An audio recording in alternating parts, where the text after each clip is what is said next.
Aloha all, and thank you for joining us for National Park Service's virtual event Beyond Pearl Harbor.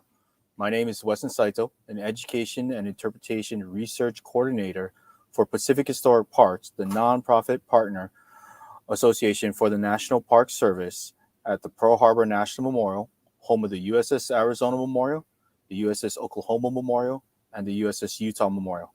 I will be acting as the moderator for today's program. Today's event is We Can Do It Reflections on United States Citizens and Their Response to Entering into World War II. We will hear true life stories and testimonies of what was done to support the U.S. war effort from two women of the greatest generation who lived through it, Marian Nguyen and May Krier. Assisting is Tammy Brumley, nationally known as the Rosie Wrangler, and a volunteer at the Rosie the Riveter World War II Homefront National Historical Park. We'll also connect with other stories focused around the many individuals that stepped up to provide for the mobilization of the United States as it faced a two-ocean war. You will also hear a few stories of civilian actions taken at Pearl Harbor during the attack on Pearl Harbor on December 7, 1941, almost 80 years ago. We will also be hearing from our Chief of Interpretive Services of the Pearl Harbor National Memorial, David Kilton. David, if we can have you on. Weston, thank you. It's an honor to be part of this program and here as we commemorate the 80th anniversary of the bombing of Pearl Harbor and the United States entrance into World War II.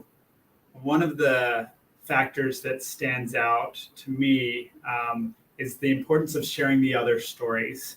As we entered the war, there were so many other things that happened connected with those events, both here in Hawaii and throughout the United States and throughout the world. And all those pieces tie together. And one of the things that I think really highlights the title that has been given over and over again of that greatest generation of those that lived through the events of World War II. And I tie in also many of them that lived through the Great Depression prior, and then eventually the Civil Rights Movement and other things that happened after the war. One of the things that stands out to me is rising to the challenge and to the moment. And in this program, really highlighting that once the United States entered the war after World War II, there were so many different efforts that happened within the country to basically provide for us to be successful in a two-ocean war, which is a huge challenge. To kind of introduce some of those stories, I wanted to highlight one of the stories of a civilian during the attack of Pearl Harbor that kind of highlights those events. And that was the story of George Walters. George Walters was a crane operator that as the attacks happened, first wave comes in, bombs are dropping, and then eventually the harbor and the docks, the ships would have been flames, smoke is rising. Well, George Walters was on site in his crane, and he basically started to help out the service members on the ground that couldn't see as the second wave of attacking planes came in. Those Japanese Empire service members, those pilots. And what he did with his crane is he started to point out, because he could see above the smoke and the flames, where that next set of planes was coming in, and helped the defenders that were trying to, on the ground, those service members on the ground that were trying to mount a defense and firing anti-aircraft into the air, where they should aim their guns and defend specifically the USS Pennsylvania there at the dry dock where his crane was.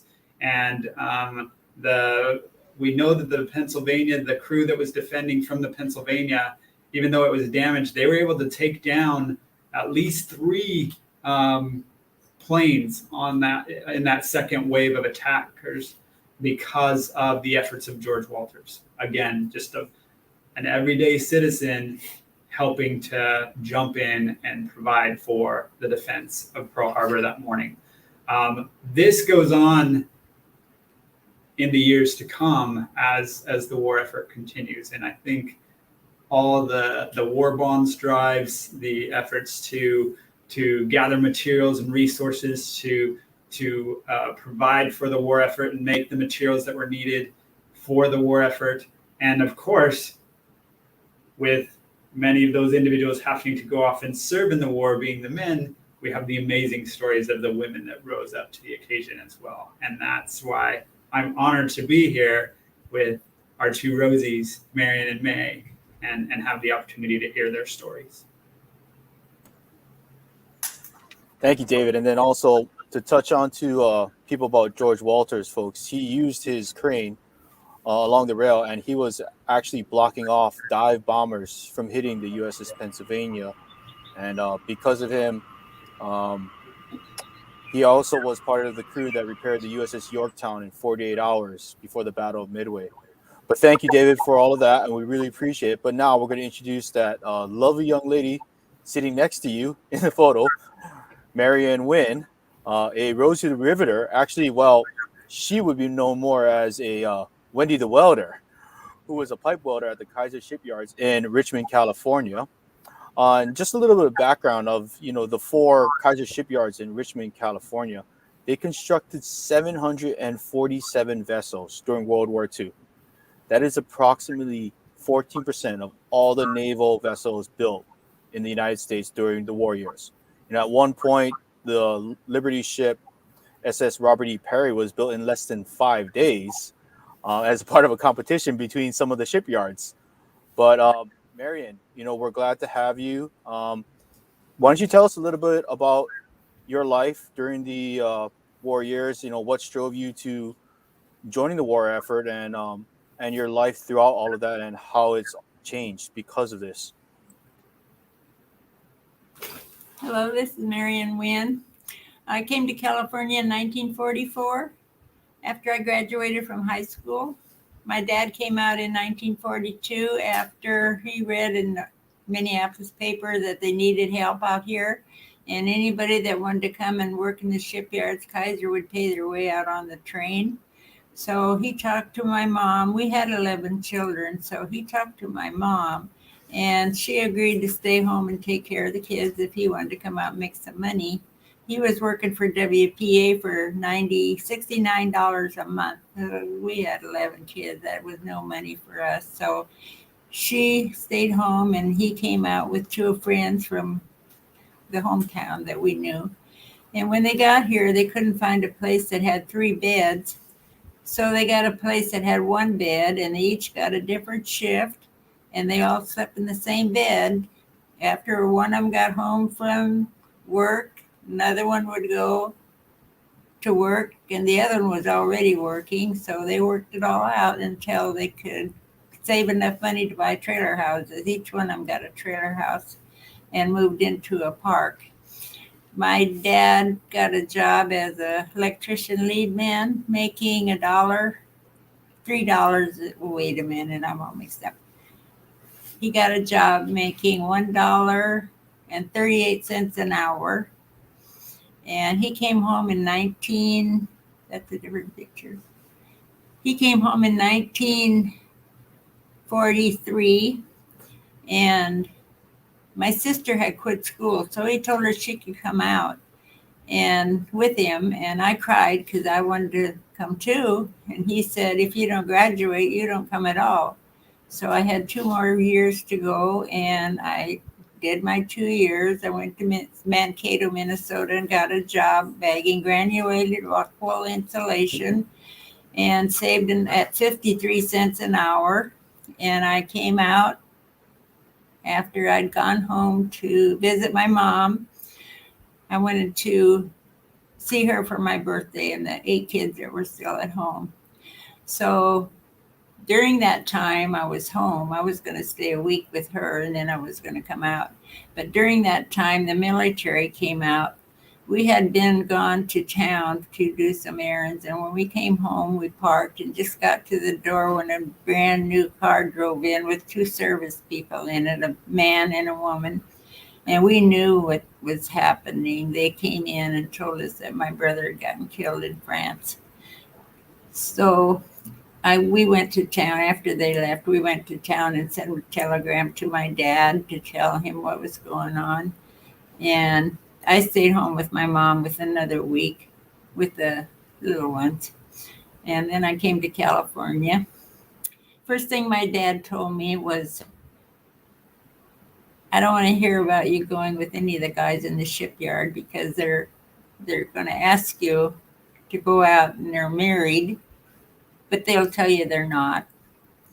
So this is my graduation picture. I graduated June of 1944.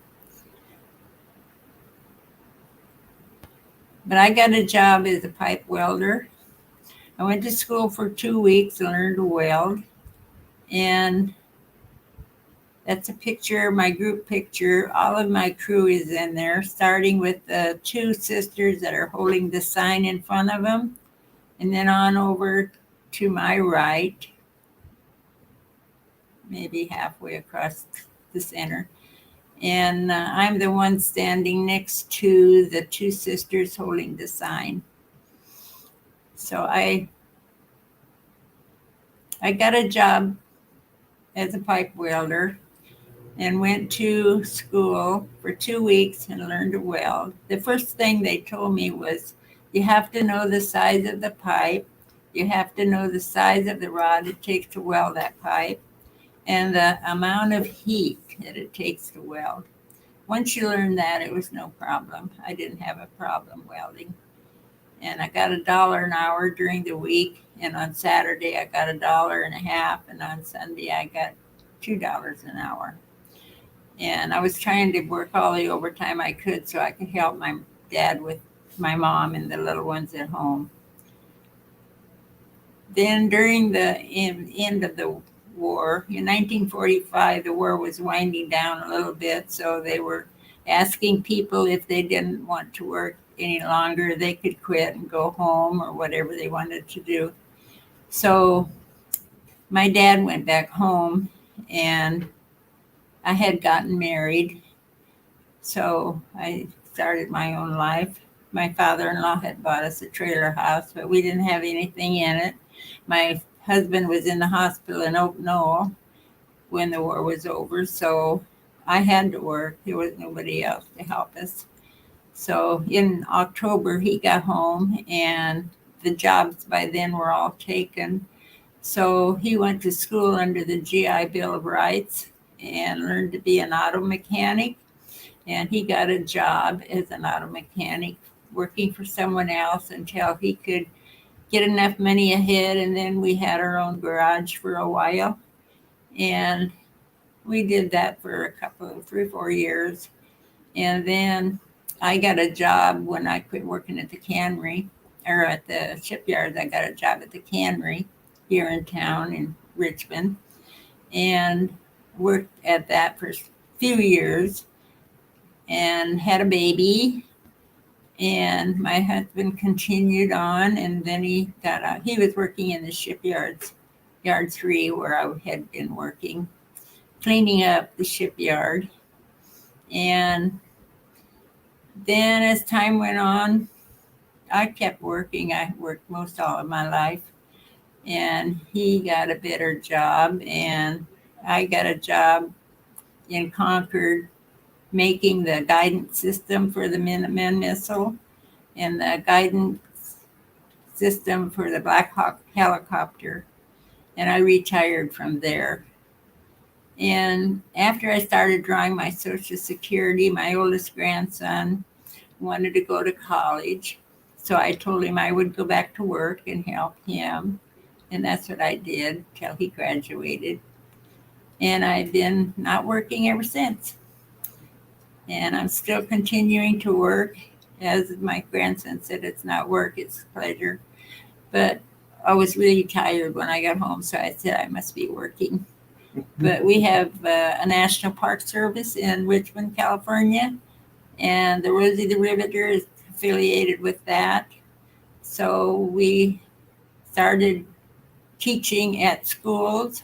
We would go to different schools and teach about the World War II. And then the national park was formed in 2012, I think it was. And then we started teaching from the visitor center. We had a volunteer program going, and a lady named Tammy Brumley came, and she became our leader. And she's the one that plans everything for us. She planned a trip to Washington, D.C., and we got to meet the president and the vice president. And the vice president planned a trip for us to go to the Pentagon and to several different offices of the congressman. And we went to his home for breakfast one morning. That was a pleasure. And then she arranged for us to go to Pearl Harbor for the 75th anniversary of Pearl Harbor. And then she planned a trip. Oh, I forgot to say my brother got killed in Normandy in 1944. And we had a lady come from France with her husband. They were going to Hawaii, but they stopped over to visit us. And while she was there, she asked me if I had ever been to see my brother's grave. And I said, no, I didn't have that kind of money. And she said she would help us get there. So she went back to France and started a GoFundMe. And we started one here. And we got to go to Normandy in 2019. And I got to see my brother's grave for the first time, and I found out how he got killed and where he got killed. And it brought closure to thinking. I wondered all the time how he got killed and everything, but that brought closure to that. So I got to be on the stage with the president and the vice president. The president and the president of France. And this is my brother's grave in Normandy. The French people supplied the flowers for me. And this is when I shook hands with the president and President Macron and talked to them a few times, a little bit about my brother's. And this is the girl standing beside me was my guide. And her grandparents are the one that donated the property that the American Cemetery is on. And she is now a guide, and we become very good friends. And she goes to the cemetery every holiday and takes a picture of my brother's grave and sends me a picture. And I'm very thankful for her for that. And right now I'm just retired, living alone in my home. And I have a daughter, 2 grandsons, and a great-grandson, and a great-granddaughter. And I'm just having the best time of my life. And right now I'm here for the 80th commemoration of Pearl Harbor. And everybody is so good to us. It's a blessing. I'm so thankful. That's my story. Okay. Was that okay, Marian? That was wonderful. Thank you very much for that. And we're glad that you were able to come out here for the 80th. And we're really glad that you were able to finally go to Normandy and see your brother's grave and reunite a little bit. At this time, I just want to let everyone know if you're in the chat, go ahead and throw any of your questions in there into the YouTube chat, and then we'll try to get to them a little later after the program. But now, I would like to introduce May Krier, so now let me introduce May Krier, Rosie Riveter, who is actually a riveter at the Boeing assembly plant in Seattle, Washington during World War II, and May actually helped build B-17 flying fortresses, and she also built some of the B-29 super fortresses, if I'm correct. And just a little bit about Boeing plants 2 in Seattle is they approximately built 6,000 981 B-17 flying fortresses in its entirety of operation. So that number is massive. Just put that in the least. And then I'm sure May can tell you a little bit about her life story and what brought her out to Seattle, and her and all her challenges working in the plant and with Boeing for so many years afterwards as well too, if I'm correct. So May, please, we'd love to hear from you. Hi, thank you for inviting me here. My story, of course, begins in Pearl Harbor, December 7th, 1941. My sister and I had been to a matinee, and when we came home, our folks were sitting by the radio, very upset. And we asked what had happened. They said Japan had bombed Pearl Harbor. And I was a teenager, and I stood there and I thought, I don't really know where Pearl Harbor is. I think so many people, we were clueless as the rest of the world then. People didn't know who ever heard of Guadalcanal or Wake Island, all these different islands until all these battles began. But it changed our lives and the lives of the whole world. It, it's when Pearl Harbor was bombed, excuse me, we were in a small town, just a very small town, and every boy, almost every available young man, signed up to go to war. And I never forget the day that my father was such a storytelling, such a happy man. And the day we took my brother on a train to go to war, I came home and I found my father crying. I never forgot it. It's a memory will live in my heart. But you remember all the people across the whole world, across the whole country, were putting their boys on the train, and they were going home crying too, and so many never returned. We were fortunate to have my brother come home, which was great. So as the boys left, well, naturally as girls, we didn't want to hang around either. So bit by bit, we decided, well, let's go to Seattle for the summer, just as a lark. We thought it would be fun. And so we went to Seattle and we started working at Boeing. And we just loved it. And of course, we stayed as Rosie the Riveters. We stirred through the war. And it was just an exciting time for us, even though it was a hard time for everybody else, the servicemen and all. But it was a time in our lives where we really enjoyed. And of course, working for Boeing, we liked that. We were good. They never realized how important, how capable American women were. And like I said, we certainly showed them what American women could do. I'm just so proud of the results, what's come of our ability to prove what we could do. That's really nice. And of course, as the war went on, we all worked harder, more people involved. People from every state in the Union came to help. We came from small towns, all the different states. It was amazing how we just gathered together. It wasn't my job or your job, it was our job. I often think I wish we'd been together like that today. I think every man, woman, and child dropped what they were doing to save our country. We never dreamt what would develop or what would come out of this. But I loved working on the B-17s. In fact, when the newspaper did my story, they called it my love affair with my B-17. I got a kick out of that. I thought that was really funny, which it sort of was. Of course, it took me 70 years to get a ride on a B-17, but that was fun. It was a nice time, too. So many things has happened. In 1944, I met the sailor on the dance floor, and we'd become real good friends. By 1945, the war was nearly over, but he was transferred, and we realized that we were more than friends, and we decided to get married. And people ask me, do I remember VE Day or VJ Day?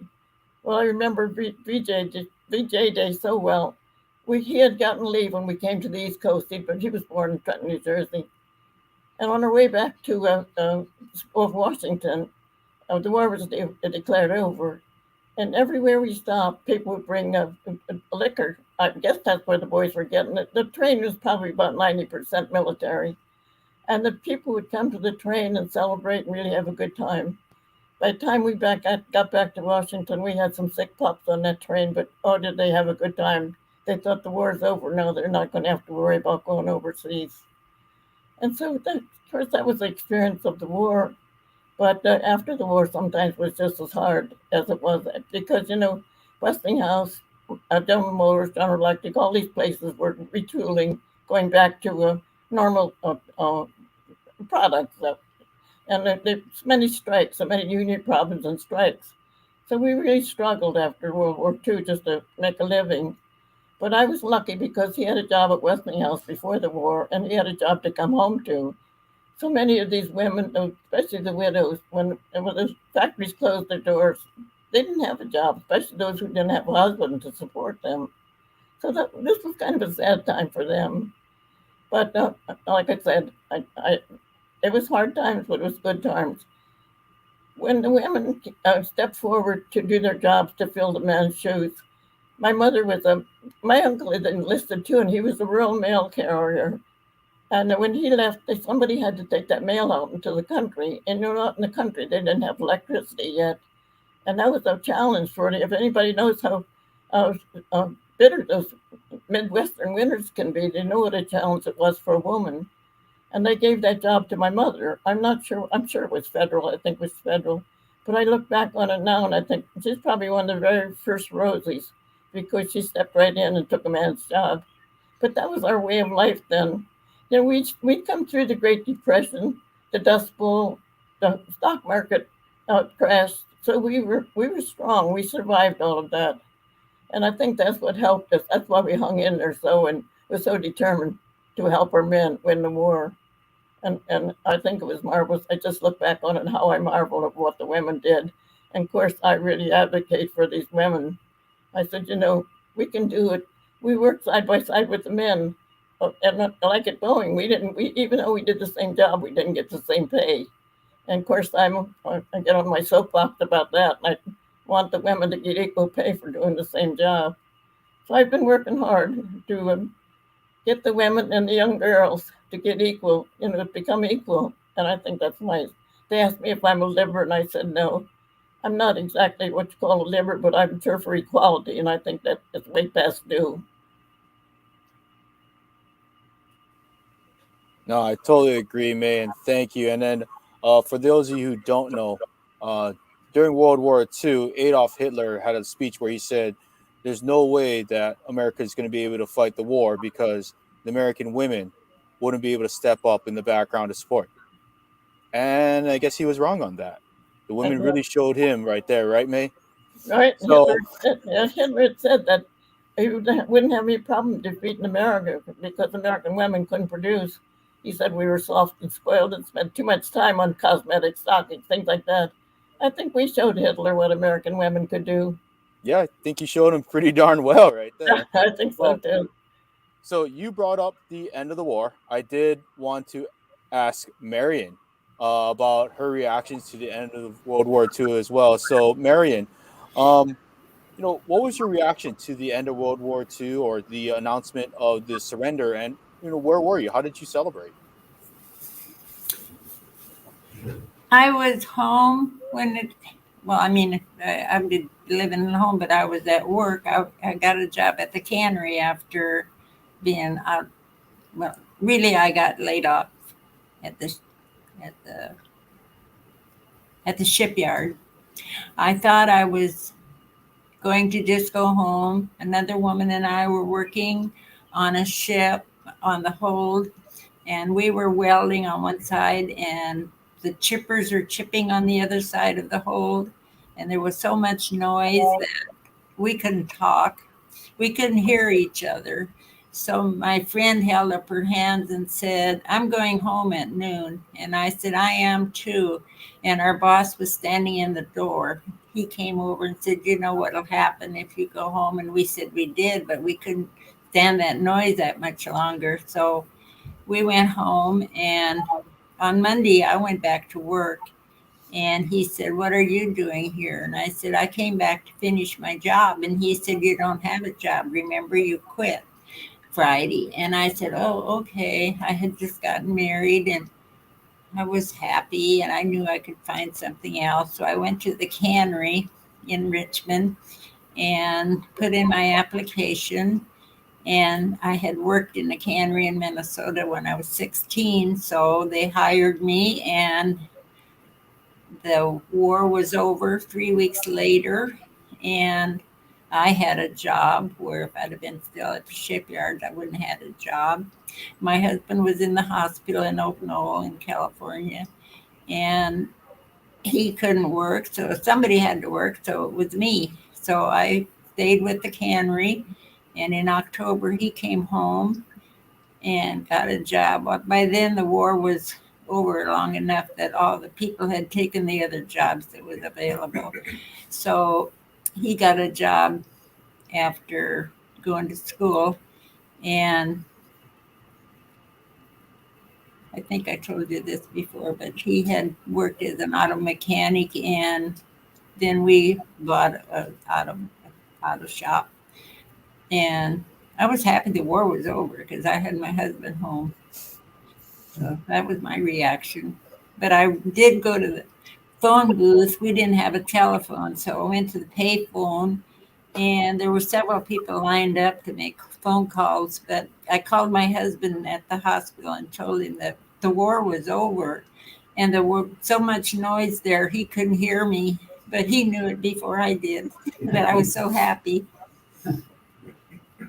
I'm glad to hear that right there. So, that's amazing stories. And folks, I just want to remind you, if you have any questions, to throw it up in the comments right there. And then just to touch on of how much civilians did to support the war effort. One small little thing that the Boy Scouts did during World War II is they collected, over 210,000 tons of aluminum scrap metal throughout those 4 years. That's the equivalent of the weight of four Iowa class battleships. That's how much scrap metal that they collected throughout all of that. David, is there anything that you wanted to add in right there? I see you sneaking up there. Yeah, so I'm sneaking up because I want to add another story, and then after I add this story, I want to ask a question for May and Marian, and I think one of the things that is really just incredible about these stories of the civilians rising into these experiences is some of the dangers that they had to face with the work that they jumped into. And the story I want to talk about is the salvaging of the ships right here at Pearl Harbor. I think that is one of the most incredible aspects of after the devastation of the attacks that were so successful by the Japanese Empire.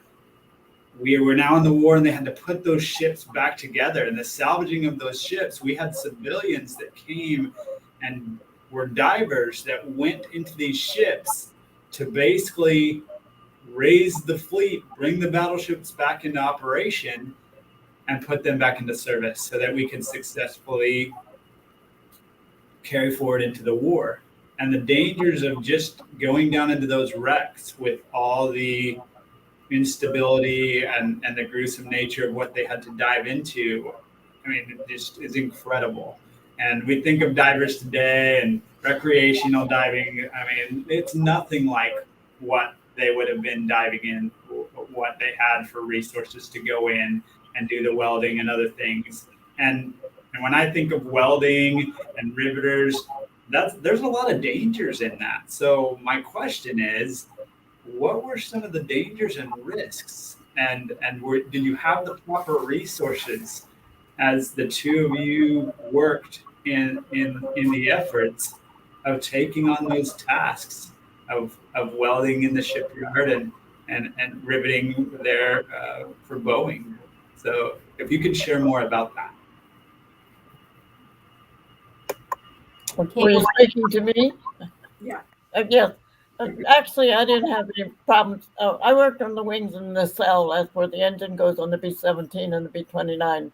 They were on a platform, but the only danger we had there was possibly falling off the platform. As far as what we were working with, other than getting our hair tangled in a drill or the rivet gun, we were fine. We didn't have the dangers that they had in the shipyards and some of the other places. So as far as danger, I don't think so. That I can think of. Probably our biggest danger was fighting the men off. I mean, the men it was funny because there was, at that time, there was no rights when men could get away with what they wanted. And I heard stories about a riveter that a man was after all the time, and he wouldn't leave her alone, and you couldn't smoke, but you could chew. and he kept spitting on her equipment. One day she quit working, and said she didn't want to put up with that anymore. And we thought, well, there goes the assembly line; she'll get fired. But they backed her, and he never spit on her equipment again. But that was about the only dangers that we had. Is sometimes the men were resentful, but most of them I never experienced that, so I was fortunate.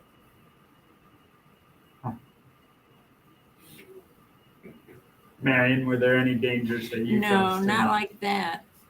I had gotten some slag in my eye from chipping off my weld, and I had to go to the hospital, and they removed the slag, put some ointment in there, and sent me back to work. But I never had any problems with the men because I only worked in one little area, and that was an old warehouse. I mean, it wasn't an old, but it was like a warehouse, and they had all of the machinery in there. 11 women worked in there, and that's where we reported every day we went to that building. So we didn't get acquainted with anybody other than those men we worked with in that building. The men would set up the pipes, and we would weld them, and they'd take them off to the ship wherever they needed them, and we'd continue welding more when he put them up. So I didn't have a chance to get out and be harassed. Well, I'm glad you were both safe. That's the main thing right there, of course. So Marian, we you talked a little bit about your brother, and then I wanted to bring May on another thing on some national news. May, you've lobbied for the Congressional Gold Medal for the Rosies, which passed Congress. Congratulations on that. And then sewing the red and white polka dots COVID mask. Why did you feel that was so important that you needed to step up for the nation again? I mean, I think that was an amazing story. Are you asking Marian or me? I'm asking you, May. Totally. Yeah, we didn't wear polka dots back then. We had to wear bandanas. But the polka dots became famous because it probably was a commercial thing, once I found out seeing the picture where it made money. But that's what I followed when I started making my Rosie face masks. I started to do that just for people that helped us. I had worked very hard to get the National Rosie Riveter the first National Rosie Riveter Day, and our month, our History Month of March 21st is our History Month. And of course, I really worked hard to get the gold medal. That's our congressional gold medal. And I just started making these masks and sending them out to all the different people that helped me. And I just made about 300 or 400. And all of a sudden, the papers picked up on it and went viral. And we had 6 countries. I had so many requests, we finally had to close. We cut it off at 5,000, but I ended up making close to 6,000 masks. And it just went viral, and that's what helped us. That's one of the things that helped us get our congressional gold medal, because a woman named Deborah Wilson from Phoenixville, Pennsylvania, she called me and asked me could she help me, and I'll tell you, she just took care of all the orders and everything. The things I couldn't, I was doing the sewing, but I couldn't do all of the paperwork. Boeing picked up on us, and they made out send out over 1,000. It's just amazing how people will help you when it's a good cause. And these masks been all over the country, and I'm just getting the most beautiful letters from everywhere. And I sit down and I read them. I say, these are our genuine American people, these letters that I'm getting. It's so rewarding. And to get the Congressional Gold Medal, Senator Casey had said to me, May, how did you do this? Because we were so stuck with the Senate. And I said, we just, on a Rosie, we just listed all of the senators and representatives who hadn't signed on. And it went all over the country. And every woman that had a senator who hadn't signed on went after him. And boy, we got the medal right away. So, there's power in numbers. And it just worked out great. I'm so proud of it. I'm proud of my roles that I played in it. No, thank you. And I think you should be proud of your roles during World War II to supporting the country and then to continue to support. Now, we had an audience question for both of you. So, May and Marian, do you volunteer at Rosie the Riveter World War II National Historic Park? And if so, can you tell us what you do? So I believe this would be more towards Marian, actually. Going to me. We had several Rosies that formed a group, and I think there were 7 women to start with. And we would go to the other schools and teach what we did in the shipyard and how it was during World War II. And then the national park was formed in 2012, and they they made up the Rosie the Riveter. So we started volunteering there. And at first there was only me. Then Marian came on, and we worked together for quite a while. And then another one, Priscilla Elder, she came on board. And then one day, a historian came to my house. He wanted to know if I would tell my story for the newspaper. And I said I would, but if he wanted to wait till next week, I would have 2 other ones, the other 2 come to my house, and we could get a picture of all 3 of us. At that time, we were the only 3 working. So he came to my house and took a picture, and the next day it was front page newspaper. So a woman that lived in Fairfield that I didn't know called and wanted to know why her mother wasn't in the picture. And I said, I don't know your mother, but if you want to bring her over tomorrow, we'll talk about it. So Kay came along, and we talked, and I said, if you want to join the National Park Service and be a Rosie the Riveter, you can ride with me. So we did that for maybe since 2012, I think, until she passed away in June of this year.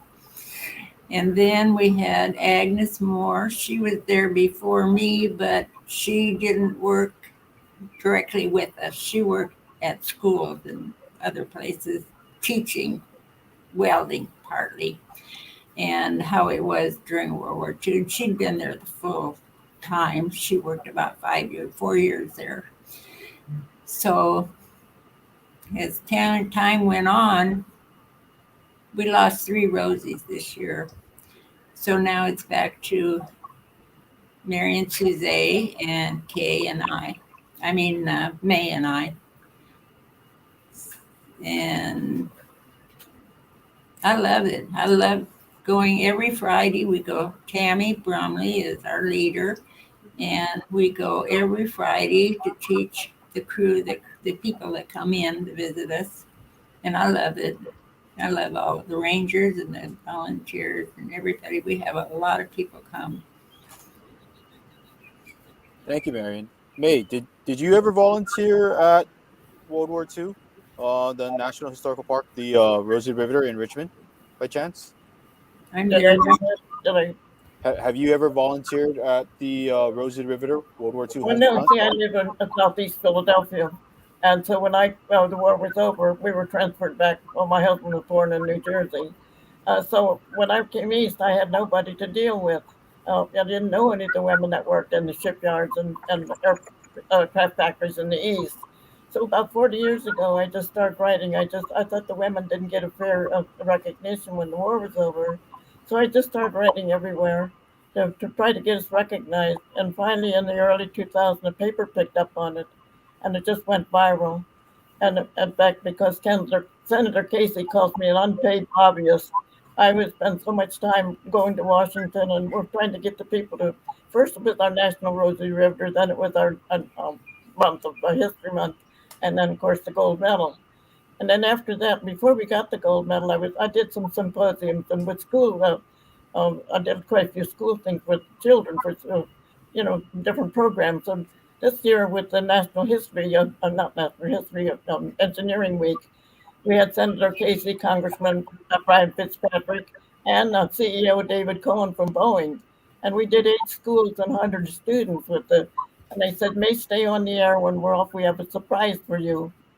And David Cohen from Boeing came on and he said, May, for what you're doing, we're going to put your face mask and bandana on our mannequin, Rosie the Rocketeer, and she's going up to the International Space Station. And when they come back, they're going to give me a Rosie, a newly minted Boeing coin. It hasn't gone up yet. It had a problem with the gauges, I believe they said. So one of the men just talked to Boeing, and they're planning on sending it up again soon. So isn't that fabulous to think that Rosie's mask and face mask is going up to the International Space Station? Whoever imagined that? Thank you. And then, so we actually had a question from Lisa, and this is to May. How do you feel about the bill that passed Wednesday in the House of Representatives to create a Rosie Memorial in Washington, D.C.? And I know this is important to you, and can you tell us why? Are you speaking of the Congressional Gold Medal or the young girl that just passed the medal? It's about the bill that passed Wednesday in the House of Representatives to create Oh, a yeah, Rosie yes, I Memorial. know. Yes, her and her family have been to visit me quite often. She's a young student that started this when she was in grade school, and now she just started college this year. But she has worked so hard to get this memorial in Washington, and I know she had Tammy Duckworth working with her really well. And just since I've been here, I heard it pass, and I thought that's just great. It just shows you what determination can do. Here she was a young girl that started out as a school project, and now she's got a national monument in Washington. So don't give up. That's what I tell the young girls. If you make a mistake, don't stop because we learn more from our mistakes often, and determination stands for everything. They asked me how I did it, and I just never give up. I just was determined to do what it was. So, I wasn't sure what I planned on doing when I started all this. Had no idea where I was going with it. Only that I thought American women should be honored, and now we are. Agreed. Thank you very much for that. And then, so I wanted to ask a couple more questions. So this visit is personal for both of you. Marianne, we understand the brother of one of your best friends died on the USS Oklahoma, and you plan to honor him somehow, if I'm I correct. would I would like to go on the ship just to in honor to she's gone now, but I could go on the ship and just pay respects, I guess. Just closure. I And think I that'll would be like to mention too that while I was mentioning the Rosies, we had another Rosie that worked with us, but she didn't volunteer like we did, but she worked with May and on the project she was working on. And she came on our trips with us when we went places. And I just wanted her to, well, I wanted you to know that there was another one too. Her name was Phyllis Gould. She passed away in July. She's a sister to Mary, the another Rosie, Marian Suze. And now, what was the last question? Forgot. Oh no, and then we were just wondering how you're going to honor him, and then while you're here, Oh, you, nothing can be better. I am so happy to be here. We were here for the 75th, and when I got home, I was wishing I could come back, but I knew I didn't have any money. I'm not rich, so I couldn't come back. But Tammy started again. She said, "How would you like to go back to Hawaii?" And I said, "I love it, but I can't afford it." And she said, "We'll get you there." She gets and us everywhere. and she succeeded on that front right there. Um, and then so May, you intend to drop a rose, if I'm correct, in Pearl Harbor, Right, in memory of a survivor attack, Alex Horenzi, if I'm right. correct with the name. Yes. Tell us about Alex a little bit. Alex and I did a lot of programs together in the East. We did a lot on the Battleship New Jersey, Freedom Foundation. We just, the hospitals, he was such a gentleman. And he's not formed the Pearl Harbor organization in Philadelphia, but everybody loved him. He was just such a gentleman and so well liked. And when he passed away last year, I said that I wanted to honor him in some way. And when this came about, I was so happy because when we were in Normandy, it was the most emotional thing when we walked down to the water on Omaha Beach and placed a rose in the water for all of our men who had lost their lives. And I thought it was emotional, and I thought that's what I want to do for Alex, for our whole community, our whole group in the Eastern. They all loved Alex. I mean, he was very well respected, and they think it's great that we're going to honor him. I think that's a fitting tribute right there. Thank you very much, May. And Mhm. then I actually wanted to bring in Tammy, the Rosie Wrangler, on this next one. You know, No. because Can you we get have to can you ask get you. behind me, Tammy? Mhm. She's a So, sweetheart. Tammy, tell us about your work as, the Rosie Wrangler, and what do you think of, May, Marian, and all the Rosies, and, their journey and their work for women's rights and such. Well, how I got started was that the visitor center for the Rosie the Riveter World War II Homefront National Historic Park was opening up in 2012, and I have a passion for this time period in history. And they were looking for docents, and so I signed up. Then I found out they had real Rosie the Riveters, and I had to work with them. And over the years, we've started a presentation on Fridays, and so these Rosies would come in and share their stories with the guests that would come to the visitor center. And I just love to be able to help them share their stories. We have an appreciation for World War II, both women and men. And, we're so fortunate to have them still with us and to be able to help people realize they still have living history amongst them. And to be able to, help them reach those people is very important to me, especially when they see the younger girls and the younger girls are able to meet them. I hope it's a touchstone for the future and they'll be able to remember the day they met a real Rosie the Riveter. I'm very amazed at these ladies that, a lot of people would say that they were going to be sitting in their rocking chairs at this age. And I've learned not to say anything like, I'm too old to do that, or I'm too old to do this, because they just give me a look and go, uh-huh. So I just, I watch what they do now. This is kind of like a second win for them. But to be able to help them share their stories is what drives me. And I'm not the only one. I have, there's so many cohorts out there. Obviously, all the docents and staff at the park, at the trust. There's the American Rosie the Riveter Association, where all the Rosies can sign up to be members, and their children and grandchildren. And they work hard to share their stories, like the local chapter of the Willow Run chapter. And so there's just so many people. And like we touched on earlier, that memorial that's trying to be set up in DC, it's by Rhea Kenny. She's a young woman. And, that's what we love is to inspire the young women out there to continue the Rosie legacy. So it passed the House. Now it's got to pass the Senate.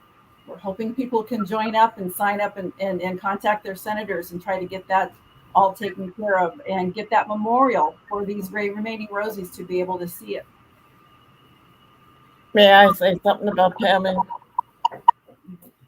I live on the East Coast, and these are all ladies in the trust out here on the West Coast. And when I'd met Tammy before, but I never knew her. And when they were going to Normandy, I got a phone call and said, May, would you like to go with us to Normandy? Well, I jumped on the first plane. And of course, Tammy and I have been to Oklahoma City together. We've been invited to different places. But it's kind of like representing the East and West Coast, which is nice, real nice. Thank you, Tammy. Thank you. No, thank you, Tammy, for continuing to make sure that the stories of these young women, yes, I said that, who inspired a generation and generations to come, and it will continue on. And then, so we're kind of hitting up to the top of the hour. So, David, wanted to turn it over to you right now. So I wanted to also thank Tammy, and I have 3 of my own daughters, and a legacy of what you can do with determination and just the strength of women. I also have a son, but just all of them just being inspired by these stories of what we can do, and also not being counted out when we have difficult times, thrust before us, whether it's on a smaller scale or like the scale of what happened with World War II. And again, there was that proof of we can overcome. And I just, a lot of the stories that came out today, the masks, the young woman getting the memorial. I mean, there's just so many inspiring stories of what that dedication can do. And I think that's a great way to kind of carry on as we are commemorating the 80th anniversary and sacrifice, valor, and peace is the theme of this year's, and I think the sacrifice and the bravery and valor that is shown, and the peace that we can also have if we just have that determination, keep working, come together, and just inspire and help one another. And I think that's really what I've gotten out of this. And I appreciate Weston. I appreciate Joy and her work behind the scenes, as well as Hanako Otsuki Chang that helped us to kind of get these programs together. It's just been a great opportunity, and I want to thank everyone that's been involved. May and Marian it's been a pleasure, and I'm so glad that I could join you today. Thank you. No, yeah, thank you. And then I also did want to, you talked about stepping up, here at Pearl Harbor, the Girl Scouts here in Honolulu during the attack on Pearl Harbor, before the sun had even set, they were already reporting to the Red Cross, and they set up a soup kitchen, and they manned it for 3 weeks nonstop for civilians and servicemen who were working.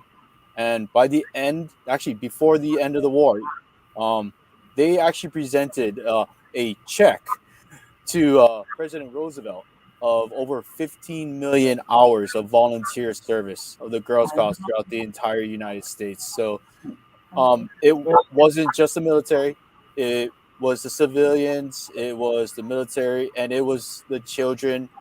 It was an entire nation who came together to support a two ocean front. And with that being said, and I wanted to once again thank Marianne. Thank you for coming out. I'm sure you're going to enjoy your time here in Hawaii. Tammy, working hard behind the scenes to make this all possible. Joy, for those of you who don't know who is Joy Yamaguchi, who is controlling this entire program right here for all of us, who has done a wonderful job making us all look great and sound amazing.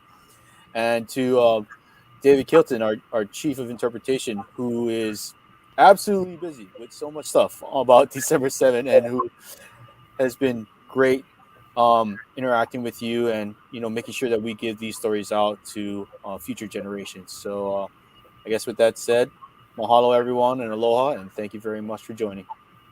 Hello. Thank you.